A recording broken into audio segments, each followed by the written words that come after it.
Okay, the last time we left off in Revelation chapter 12, verse 14, where the woman had been given 2 wings of a great eagle so that she could fly to a place prepared for her in the desert where she would be taken care of for times and half a time out of the serpent's reach.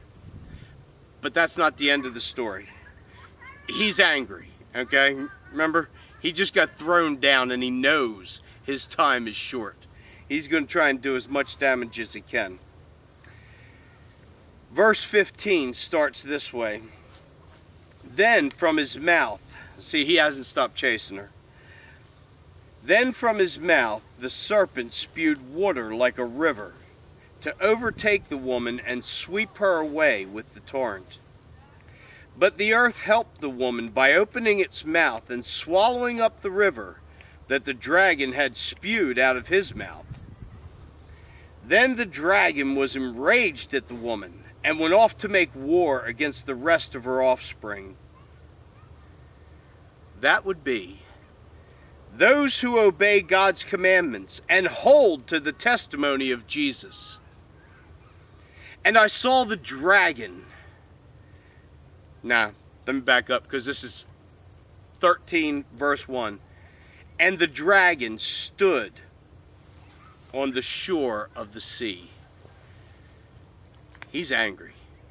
He's just standing there trying to figure out what he's going to do now. Stood on the shore of the sea because, see, the earth opened up its mouth and swallowed up the river, the torrent that the dragon spewed out of his mouth. And there he stands on the shore. Alright, we're just going to go on here. Revelation 13, verse 2. And I saw a beast coming up out of the sea. He had 10 horns and 7 heads, with 10 crowns on his horns, and on each head a blasphemous name. The beast I saw resembled a leopard, but he had feet like those of a bear, and a mouth like that of a lion. The dragon gave the beast his power and his throne and great authority. Did you hear that? The dragon gave the beast his power and his throne and great authority on the earth. Remember when Satan came to Jesus tempting him, said, took him up to high mountain and had him look out over everything and said, look at all the kingdoms of the earth. I'll give them all to you if you'll bow down and worship me. Well, it took him a while, but he found his man. This beast, the Antichrist, is bowing down and worshiping him. And Satan is giving him his power and his throne, which is upon the world, and great authority. One of the heads of the beast seemed to have had a fatal wound, but the fatal wound had been healed.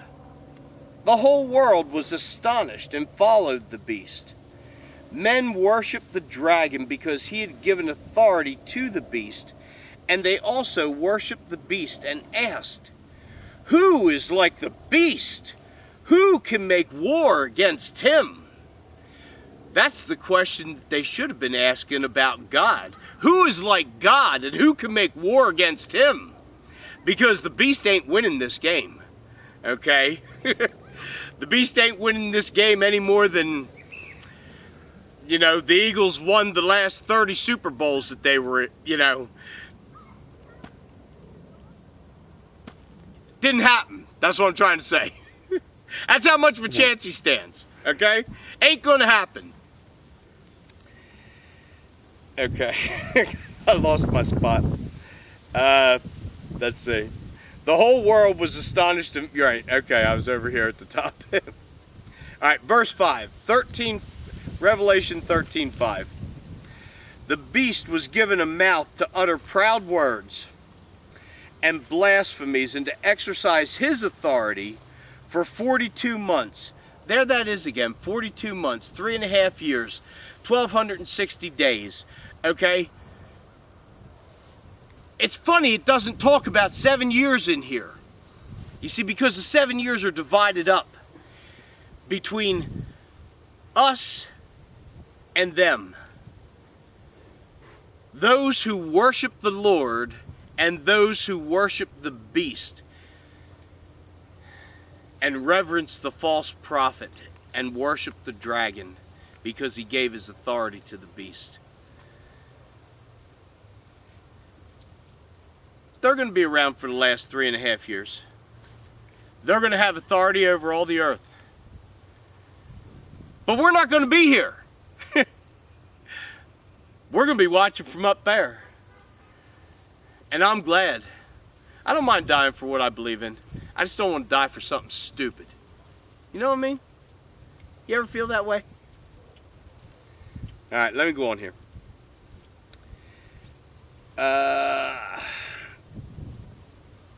Chapter 13, verse 6.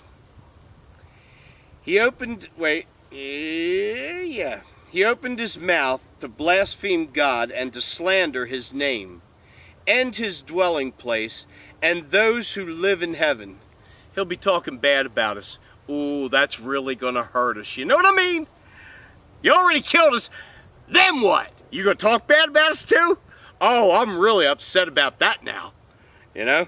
Especially sitting up in heaven watching you as you're running from 100-pound hailstones and locusts and, you know. Lord, thank you that I'm not going to be here for that second 3.5 years. Thank you for allowing my life to be taken when you do. Verse 7. He was given power to make war against the saints and to conquer them. And he was given authority over every tribe, people, language, and nation. All inhabitants of the earth will worship the beast, all whose names have not been written in the book of life, belonging to the Lamb that was slain from the creation of the world. He who has an ear, let him hear. Notice it doesn't say, he who has an ear, let him hear what the Spirit says to the churches. It doesn't say that anymore because the church is now out of here. Okay? We've all been killed because of the Word of God and the testimony of Jesus Christ, which we have maintained faithfully, even unto death.